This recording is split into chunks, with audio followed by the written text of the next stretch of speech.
Welcome. Starlight Celebration is when we remember that during the Dragon Song War, Ishgardian knights sheltered thousands of homeless orphans, even though it was forbidden. I hate orphans.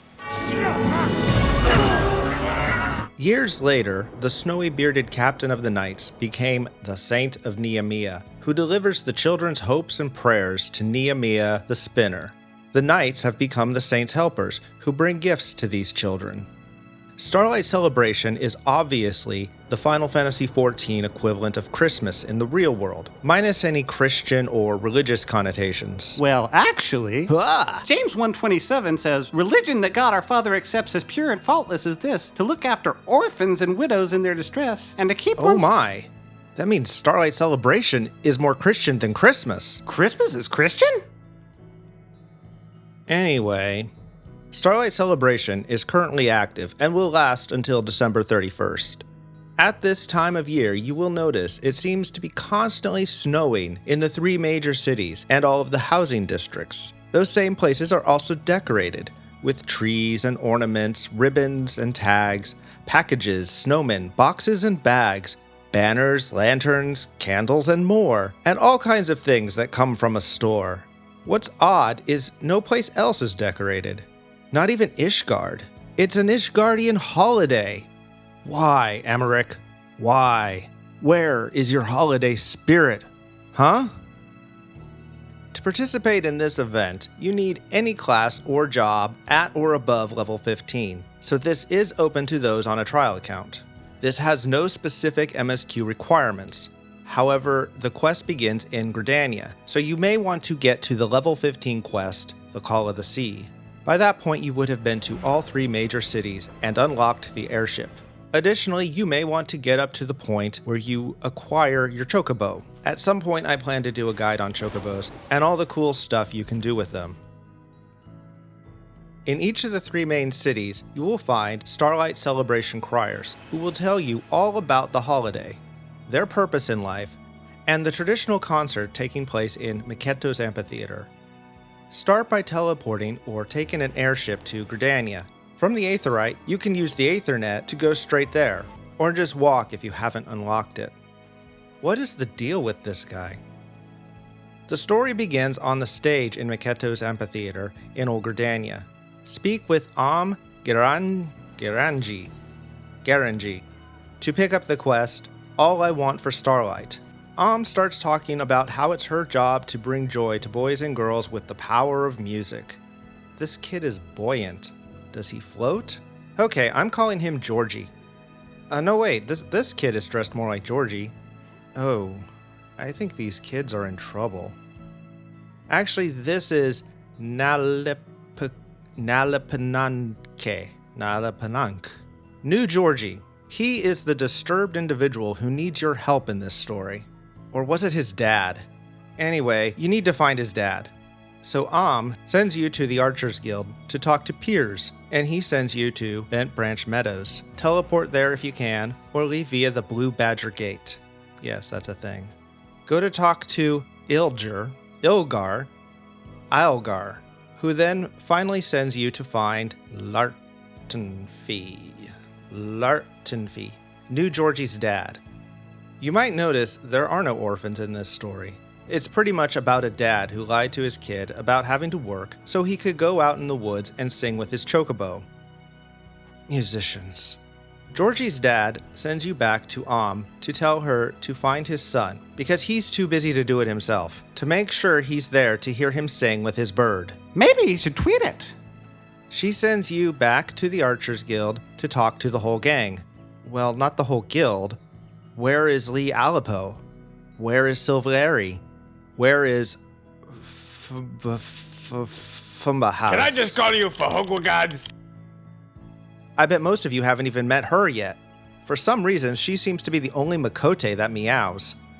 Apparently, the whole guild decides it's a good idea to let the chocobo sing. And like all TV Christmas specials, you all decide to put on the best show ever. This is the best December week ever. So head back to and turn in the quest for some experience and a little gil. And pick up the next quest, a chocobo carol. Of course, since you are the conductor of light, it's your job to help Georgie's dad to not blow the gig and disappoint his son. Depending on which NPC you talk to, you can do the easy or the hard challenge. It's a basic rhythm game and is pretty much the same as last year's except for the addition of the red prompts. I'll get into some more details on this later. Once you successfully complete one of the mini-games, talk to new Georgie again and find out that he wants to follow in his father's footsteps and become a musician. Talk yet again to to turn in the quest. You will receive some experience, 2 or 3 certificates of good cheer, depending on which challenge you completed, and an achievement. So, what are these certificates for? They're to buy various items from the Starlight suppliers. There is one right outside the amphitheater, but there is also one in Ul'dah and another in Limsa Lominsa, right next to each town's Starlight Celebration crier. The Saintly Barding costs 2 certificates. If you don't know, barding is basically glamour for your chocobo. Bardings are collected by using the item in your bag. You can then open up the companion window and go to the Appearance tab to dress your chocobo. A character who doesn't yet have a chocobo can use it. I assume it will just be there when you get your chocobo. The Starlight de Chocobo Orchestrion roll can be purchased for 5 certificates. Orchestrion rolls are also collectible, meaning once you use the item, it disappears from your inventory and is added to a list of related items. In this case, the Orchestrion list. There are 6 categories of Orchestrion rolls. The first 5 list every role in that category that is currently available in the game. They are also numbered.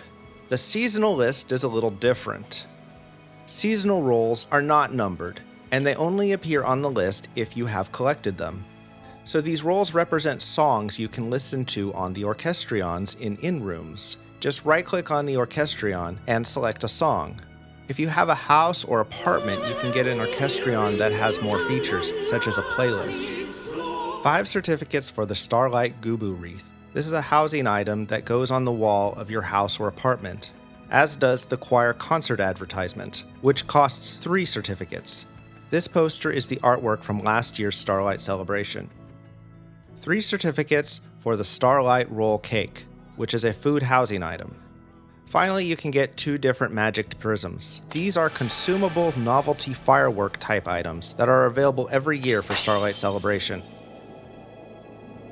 That is 20 certificates to get 1 of everything. So how do you get more of these certificates of good cheer? Once you complete the second story quest, a repeatable quest appears. A star shines on. When you accept it, you are directed to talk to one of 2 NPCs, just like during the story quest. The Splendiferous Starlight Celebrant gives you the harder challenges for 3 certificates. The Saturnine Starlight Celebrant gives you the easier challenges for 2 certificates. Unlike with the story quest, each person gives you 2 different songs to choose from. Starlight de Chocobo from this year, or Starlight Starbright from last year. The main difference besides the song is that last year's challenge didn't have the red prompt, which may make it easier for some people. You might say the objective of this game is to score hits, but more accurately, the objective is to not miss more than 8 times. Score doesn't matter other than just for personal satisfaction, and you get the same number of certificates if you miss 1 or 8 times. Hits can be good, great, critical, or else it's a miss. Good hits sound like a miss, and so they can be distracting. Try not to worry about it and just move on. The best tip I can give you if you are having trouble is try all 4 options. Choose the one that seems the easiest for you and stick with it until you learn the pattern. Another tip, you can use either the left or right mouse buttons, most of the keys on the keyboard, or certain controller buttons. It doesn't matter which one you use. Find what feels most comfortable for you. There are 3 different diamond-shaped prompts: blue, red, and yellow. The blue is the simplest one. It is only worth 1 hit. When the blue diamond appears, a larger diamond appears around it that shrinks toward the center. You want to tap your preferred button when the outer diamond is close to being the same size as the inner diamond. Too early or too late is a miss. It can take time to get a feel for where the good zone is. Red prompts are worth 2 hits. Like the blue, you want to tap when the outer diamond is close to the inner diamond to score your first hit. The difference is you need to hold the button, because after the first hit, the diamond enlarges and starts to shrink again. You then want to release the button in the same zone you did when you tapped to score the second hit. The size and speed can vary quite a bit, so pay attention. Remember, there are no red prompts in Starlight Starbright.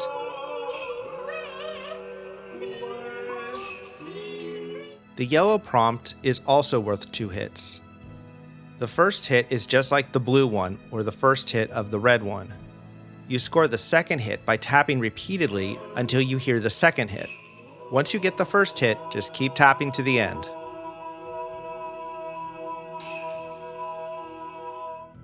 I have a video showing how to play the easy modes. Link in the description. So here's the place where I rant. This is my 3rd Starlight Celebration. I can't complain about the event itself. It's pretty solid for a Final Fantasy XIV event. It follows the usual pattern. Bringing back last year's minigame was a good call. I know a lot of people wanted to see it again, including suggestions to have it in the gold saucer or having access through the toy box. I hope it's available next year, even if it's not central to the plot. I don't like food housing items, especially holiday ones, mostly because there's no way to replenish them other than buying them on the Mog Station, and selling in-game food for real money is really the worst. I think they should be available each year at the holiday vendors, or make it craftable if you bought at least one. Some of them are nice looking, like this basket of donuts from last year. But once you use them 10 times, you are left with a plate that can't be picked up without destroying it. It's nice to have tea for guests, but you can't share food in your apartment. And you can only share food in your house with tenants. The Dream Tunic is a nice holiday clothing item from a previous celebration. They can be found on the market board, often for very little gil. Notice it has a tail slot on Makote, but it doesn't for Aura. Some might say that is because Aura were added after the coat. And that is exactly my point. When they add new races, they have to make sure every existing clothing item works on their new bodies, and often they have to make adjustments. They have to start with some version that already exists, so why not start with the Makote version, which already had a tail slot? Thank you for watching. Please let me know how you feel by liking or disliking this video. If you have any questions or just want to talk, comment below. And if you want to know when I have a new video, you can subscribe. Thank you to Backwater J, the voice of the effervescent Ahzri. I hope you all enjoy Starlight Celebration, and have a very Merry Christmas. Goodbye.